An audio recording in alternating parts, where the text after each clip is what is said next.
Hello again, Gills fans. Welcome back to the latest episode of Gills in the Blood TV. Stocky's first appearance on a weekly roundup and match preview, which is a bit weird. But welcome, mate, for this one. Right at the end of the season. Exactly. Can't accuse him of being a glory hunter. No. Anyway, looking back at the last few days at the football club, and then we will take a look ahead to Saturday, Bristol Rovers away. We do have an extra video coming out this weekend as well, Gills fans, which will be the team's votes for Player of the Year and reasons why, which will be myself, this man, Boz, remember him, and Dave have all put their votes in. Simon was offered as well, but he declined. He said he's not been to enough games, which is fair enough. But yeah, back page of the Medway Messenger. We owe the fans is the headline from Steve Lovell, our leader this week, and coming up on your screen right now is his quote.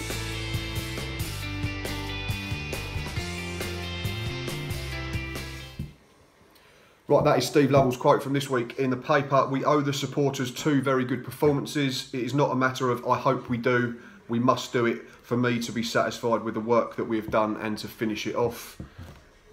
Totally agree. Yeah. It's Past be a few real performances have been quite gutting really, because we had the bad start, Lovell come in, things turned around and everyone was looking up rather than down. But since we mentioned the playoffs, since everyone started putting money on the playoffs, it's gone horribly wrong. We can't. There's no point dressing it up. Yeah, but that's the thing. You just don't want to go out on a whimper. You just want to get back to that form that we had early in the season and have a bit of promise for next season. Whereas at the moment, like after the game on Saturday, it kind of feels like next season already is going to be similar. A struggle, And it's the same questions that get asked every summer. Is Scally going to dip his hand in his pocket? And everyone says no. Are we going to get any money to spend on players, or are we just going to spend all summer trying to bring in free transfers and magic something up like we had to do again? The other thing as well is, I've said it before, you've said it before, everyone's said it, there's plenty of these players are still playing for a contract at the end of the day, and Lovell does allude to that a little bit. Many of the players are fighting for new deals, but Lovell is only thinking about the team. Asked if it was make or break for some, Lovell said they shouldn't be looking at that. They should be just looking at getting a result, and whether it is make or break for them, I'm not bothered. It's not. For the next two games, it's all about trying to get 4-6 points or whatever it is, and just staying above the line again now. You wonder why their mentality's changed. If they're playing for something, have they already have initial discussions and kind of know where their future lays, whether that's with us next season or not with us? Have they already had talks with other clubs? I'm not sure. It's a weird one. You don't know what goes through players' minds and, like you say, what's happening in the background. But it can't all be coincidence that as soon as the playoffs started getting mentioned, our backsides are falling out, unfortunately. Let's be honest, we can't put it any other way. I think we've scored 2 goals in 8 games since we won at Portsmouth, and we've not looked like, well, we were there Saturday. It was horrendous, it was horrible. Other bit on the back page though, in run up to Saturday, the gloves are up for grabs is another headline. Tom Hadler, Saturday, we thought he was really good. Yeah, I mean, he didn't have any saves to make as such, but he looked quite assured and quite mature for a young keeper as well. His kicking was good. Didn't appear to have any communication difficulties with his back line. No, none at all. For me, I think he was unlucky that he got thrown into a team with the way it's playing at the moment. And we said, match day live, didn't we? We thought he was at fault for the first. Well, I think I mentioned it on the Monday review. I look back at the highlights. I thought he got done by an iffy bounce. Maybe you're trying to be extra nice to him because it's his debut. But it seemed to jump up a bit weird, like a tennis ball type bounce, and just clumped him in the chest. I do think like an experienced keeper probably would have kept hold of that personally, but maybe. What was it? First few minutes into his league debut. He's 20 minutes into his league debut. Right in front of him. You know, he's not going to keep hold of everything. Can he have plenty of games in his career where he won't catch them, he'll palm some, and mistakes are going to happen. 9 times out of 10, he'll probably shovel it around the post. Yeah, like you say, keepers get scrutinised more because it more often than not loses their goal. That's it, yeah. And I don't think he was upset by his back foot. No one reacted apart from Carl Vassell. We all stood there and gawped at it, didn't we? Just let it happen, unfortunately. Especially and then the second goal as well, one word answer, Hadler or Holy? Who would you start Saturday? Hadler. I agree. It's a difficult one though, because I feel more assured after the midweek results that went in our favour. That's exactly my thing. I think if they had gone the other way, I'd be tempted to go Holy, because that's it. Surely we're more safe now than we were last Saturday, and it was all right to play him last Saturday. Yeah, it's just, that's what's what I mean. The thing there, and what do we do for him if we go? He's in the paper, and he said he'd be fine if Thomas Holy comes back in. He might go with Thomas for the experience. He's played more games, but I'm here and ready, and I will fight for that. But inside, he'll be gutted if he gets dropped after one game. What kind of message does it send? Do they have faith in him, or do they not have faith in him? Exactly. They had faith in him at home when we're not safe. It's just another game, isn't it? And we're more safe now because of the fact that, not because the points have got bigger, because we obviously didn't play, we know that, but because of the fact that other teams in a similar situation like we were last year, the teams chasing us are running out of games to bridge the gap. Oldham have pretty much got to win 2, haven't they? 2 have gone, haven't they? Yeah. I think MK Dons have not quite, but they need an absolute miracle. So there's 2 gone effectively, and then it's like Oldham, Northampton, Walsall still below us. There's a few, isn't there? Yeah, there's a few teams still in there. It's going to take an awful lot. It'll be a monumental mess up from here to go down. Yeah, but everyone keeps mentioning 2010. So no, I think, as I said, I feel more confident than I did the other day because based on the midweek results. Definitely. I'd like to think that hopefully next few games, Bristol Rovers haven't got anything to play for as such, have they?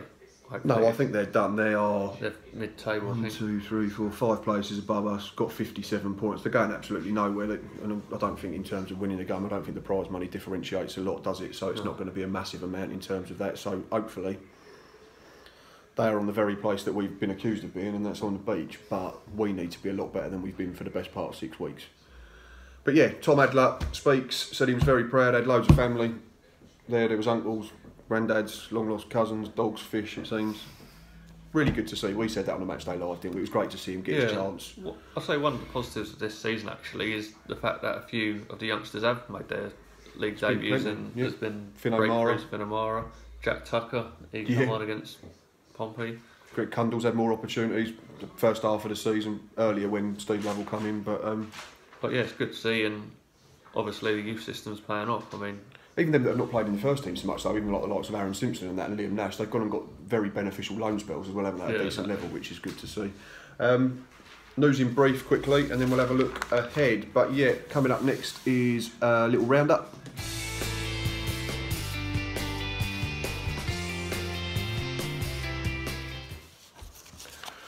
Not loads this week, obviously there's been no midweek game, so just a couple of bits. Ben Nugent talks for the Shouting Men, says that he's enjoying his time at the football club, wants to get these 2 final games out of the way.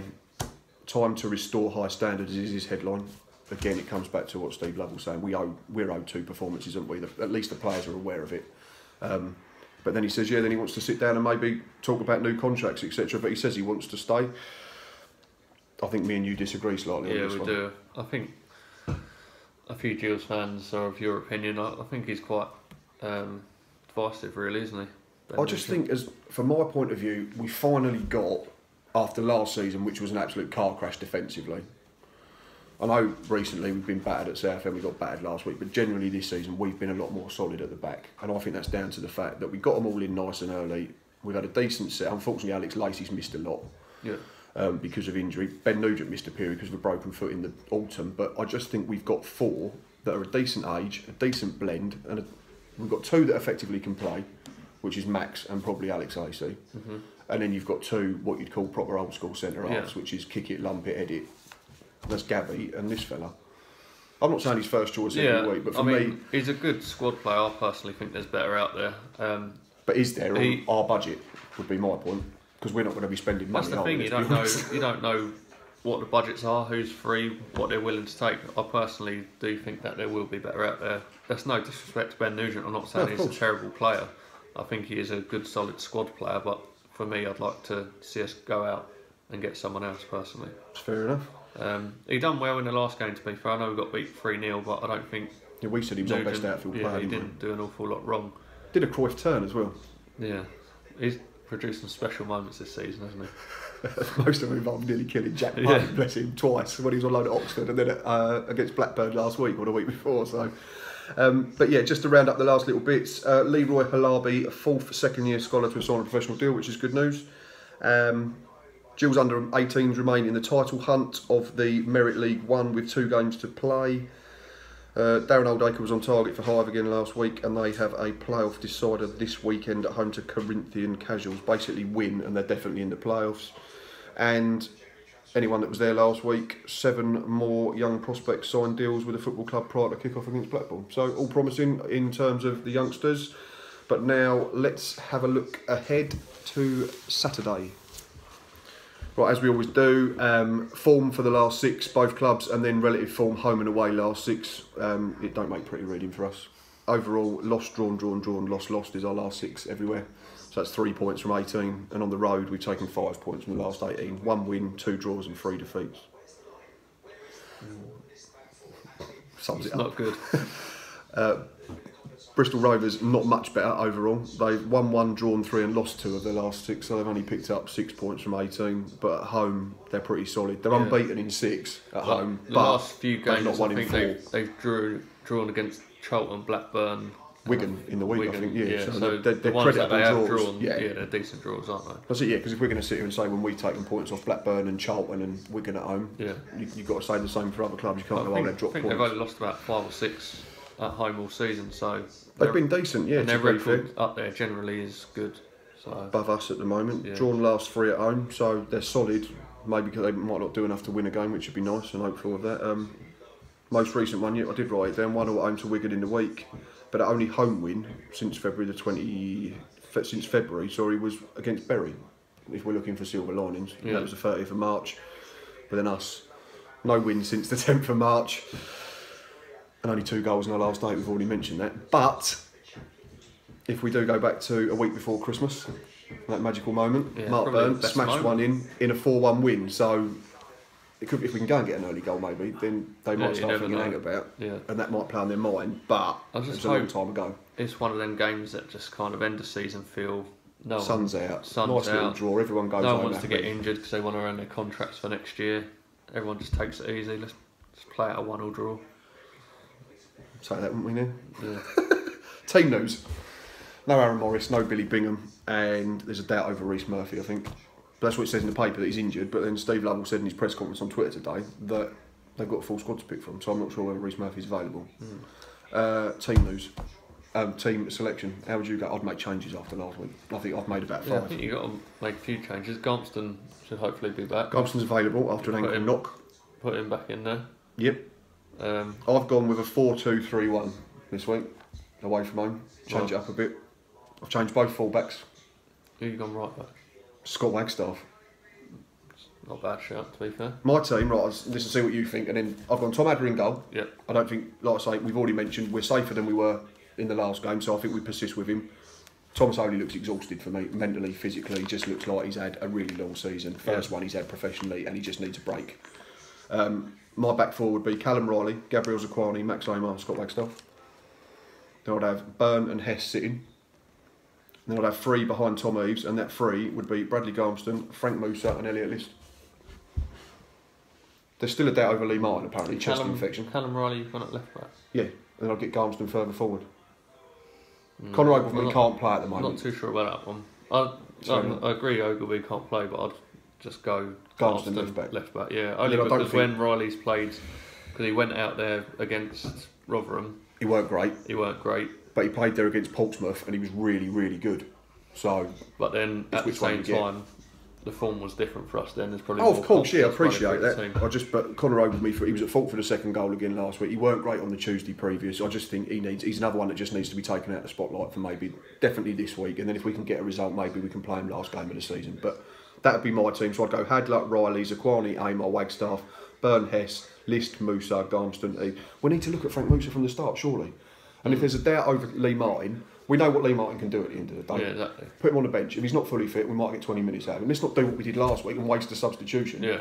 It was ridiculous. And Lovell's come out and said now, in hindsight, it probably weren't the best decision. So...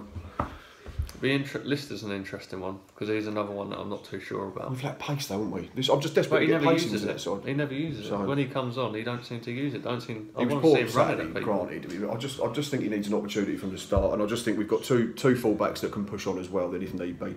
So, and it gets pace in the side, so it can't be any worse than last week, surely. No, we do need someone. I think I said in the Matchday Live, we're missing someone running.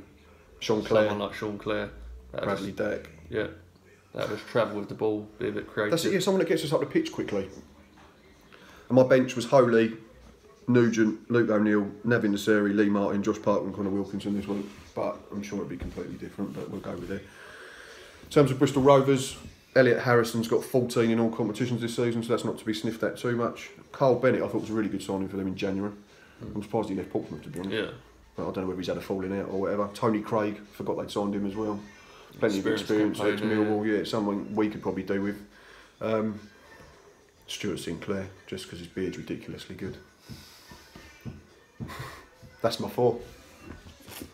Prediction. I think you mentioned it earlier, didn't you? Yeah. I've been optimistic with a 1-1 draw, and that just sums things up at the moment. I'm classing a 1-1 draw as optimistic. We haven't copied each other, we've not checked. There it is. Matt has written down 1-1. We're doing goal scorers. Who am I thinking? I'm going Elliot List. Desperate for him to get his first league goal for the club. No, first goal for the club. So I'm going to go Elliot List in a 1-1 draw. There we go. I'm going to go Mark Burner. Is he going to smash another one in? Yeah. Another goal of the season contender. And he does worldies apparently, so. Yeah. Right. Very positive considering the run we're on. Thanks for coming on, mate. Appreciate it. Get you on more hopefully next season. And as always, Gills fans, thanks for watching. Thanks for doing all the usual. Player of the Year video will probably be out Friday evening or Saturday morning. I'm going to give time for this one to run. Do the usual. Boxes just below on YouTube. Pop your score predictions in there, your team lineups. Comment on Facebook. Comment on Twitter. Follow us on Instagram. Thanks for watching. Dave is doing the match day live on Saturday. Good luck, Dave. And until next time, up the Gills.